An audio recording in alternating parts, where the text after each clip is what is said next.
हरिओम. लाओत्सेचा ताओबोध. योगदास श्री जयगणेश जोशी यांचे प्रवचन. The mystic virtue. Tao gives them birth. Teha, that is character, fosters them. The material world gives them form. The circumstances of the moment complete them. Therefore, all things of the universe worship Tao and exalt Teha. Tao is worshipped and Teha is exalted, without anyone's order, but is so of its own accord. Therefore, Tao gives them birth, Teha fosters them, makes them grow, develops them, gives them a harbor, a place to dwell in peace, feeds them, and shelters them. It gives them birth and does not own them, acts, that is, helps, and does not appropriate them. It is superior and does not control them. This is the mystic virtue. अति उच्च नैतिक मूल्यांचे रहस्य. ताओ त्यांना जन्म देतो. Teh म्हणजे आचरण त्यांचा सांभाळ करतो. भौतिक वस्तू जगत त्यांना आकार देते. त्या क्षणी असलेली आजूबाजूची परिस्थिती त्यांना पूर्णत्व देते. यामुळे विश्वातील तमाम वस्तू ताओची पूजा करतात आणि तेहला उच्चपदी विराजित करतात. ताओची पूजा केली जाते, तेहला उच्चपदी विराजित केले जाते. हे कोणाच्या सांगण्यावरून नव्हे, तर हे स्वखुशीने केले जाते. म्हणूनच ताओ त्यांना जन्म देतो, तेह त्यांचा सांभाळ करतो. ती वृद्धिंगत करतो, त्यांचा विकास करतो, त्यांना बाळगतो, त्यांना शांतपणे राहण्यासाठी जागा देतो, त्यांना भोजन देतो आणि निवारा देतो. तो त्यांना जन्म देतो, परंतु त्यांच्यावर मालकी हक्क सांगत नाही. तो त्यांना सहाय्य करतो, परंतु त्याच्यावर कब्जा करत नाही. तो त्यांच्यापेक्षा उच्च असूनही त्यांच्यावर नियंत्रण ठेवत नाही. हे असे आहे नैतिक मूल्यांचे रहस्य. अतिउच्च नैतिकता. लाओत्से सांगतो की ताओ त्यांना जन्म देतो. तेह म्हणजे आचरण त्यांचा सांभाळ करतो. भौतिक वस्तू जगत त्यांना आकार देते. त्या क्षणी असलेली आजूबाजूची परिस्थिती त्यांना पूर्णत्व देते. या ओवीचे शीर्षक आहे अतिउच्च नैतिक मूल्यांचे रहस्य. येथे नुसते नैतिक असे म्हटलेले नाही. मूळ चायनीज लिखिताचा इंग्रजी अनुवाद करताना भाषांतरकर्त्याने व्हर्च्यू असा शब्द वापरला आहे. नुसते नैतिक असे म्हटले की नीतीच्या विरुद्ध अनीती असे द्वंद्व निर्माण होते. नीती अनीतीत बदलू शकते आणि ती बदलतेही. येथे तसे काही अपेक्षित नाही. येथे नीती आणि अनीती या पलीकडे अद्वैतात आचरण करायचे आहे. म्हणून त्याचे भाषांतर अतिउच्च नीतीच्या आणि त्यामुळे अनीतीच्याही पलीकडे असे केले आहे. नीती आपल्याला एकसुरी एककल्ली आचरण करायला शिकवते. त्याची तत्वे नक्की करून ती शिकवली जातात. त्यावर हुकूम आचरण केले जावे आणि विशेष महत्त्वाचे म्हणजे त्याविरुद्ध आचरण करू नये अशीही अपेक्षा केली जाते. नीतितत्वांचा पगडा बुद्धीवर स्वार केला जातो. त्यामुळे कोणाच्या आचरणात ती नीतितत्वे जाणवली नाहीत की ती अनीती आहे असे वाटते आणि ती महाभयावह आहे अशी भावना होते.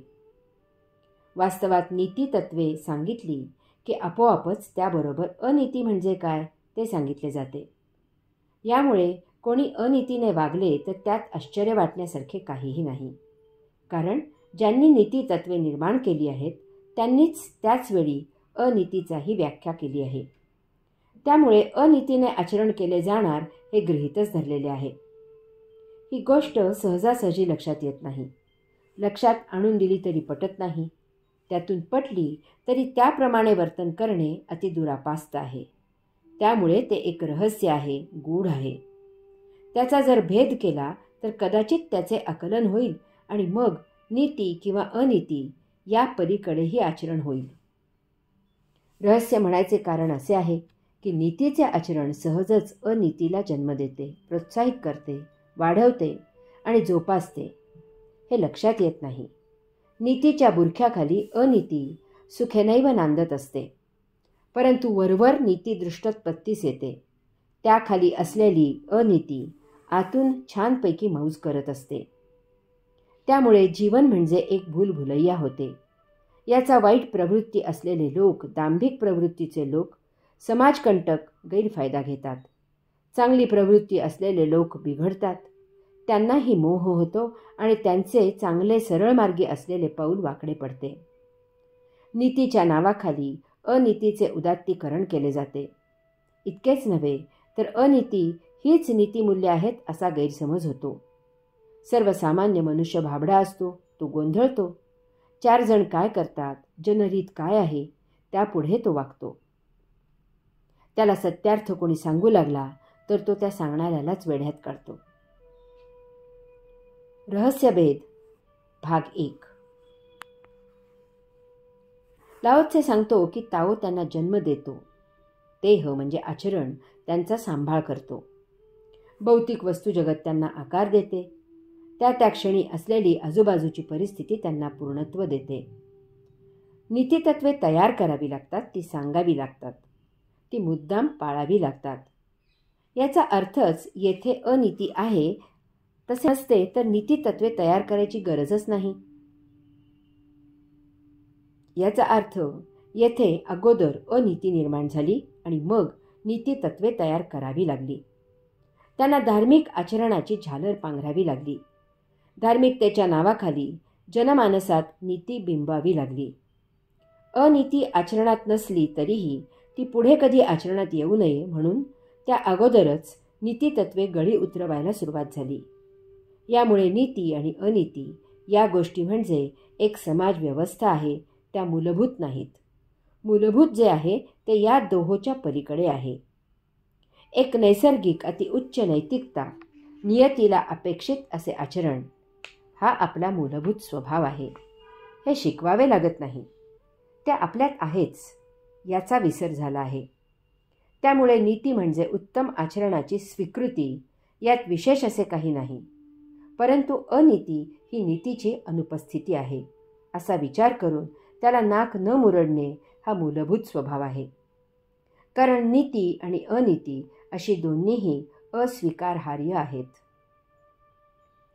सकृतदर्शनी नीती आणि अनीती एकमेकांविरुद्ध आहेत असे वाटते, परंतु नीती आणि अनीती एकमेकांना पूरक होतात. ती एकमेकांना सांभाळून असतात. यामुळे वेद, उपनिषदे, अष्टावक्र गीता किंवा अशाच प्रकारचे आमचे मूलभूत शिरोधार्य ग्रंथ, लाओ त्सेचा ताओ कोणताही अशी तत्वे उद्धृत करत नाहीत. ती या पलीकडे नैसर्गिक नियतीला अपेक्षित कैवल्य जीवन पुरस्कृत करतात. त्यामुळे ती मानवता शिकवतात, जीवनाचा सत्यार्थ समजावतात, द्वंद्वाच्या पलीकडील अद्वैताची शिकवण देतात. नीती शिकवते ही अमुक करणे अमानवी आहे. असे जे कोणी करेल त्याला शिक्षा करा. शिक्षा केली की असे करणाऱ्यांना जरब बसेल आणि असे कोणीही करायला धजावणार नाही. यामुळे नीती पाळणारे सुखेनैव जगू शकतील. परंतु आपला अनुभव असा नाही. अनीती कशी करायची की त्याचा पुरावा उपलब्ध होणार नाही. ती वरवर सकृतदर्शनी नीतीच आहे असे भासले पाहिजे. मग अशाचा उदो करायचा, त्यासाठी बक्षिसे जाहीर करायची. यामधून दांभिकता जोम धरते. मग असे दांभिक एकमेकांचे सन्मान घडवून आणतात. त्यातून एखादा पकडला गेलाच तर तो तुरुंगातून आणखी वरचे धडे घेऊन बाहेर पडतो. काळू खिसे कापायच्या आरोपाची शिक्षा भोगून तुरुंगातून सुटून बाहेर जाऊ लागला. तुरुंगाधिकारी त्याला म्हणाला, हे असे धंदे करणे योग्य नाही, पुन्हा येथे यावे लागणार नाही अशी स्वतःमध्ये सुधारणा कर. काळू म्हणाला, काही काळजी करू नका. आता गुरुकडून असे काही धडे गिरवले आहेत की आता मी खिसा कापताना सापडणे शक्य नाही. हरि ओम.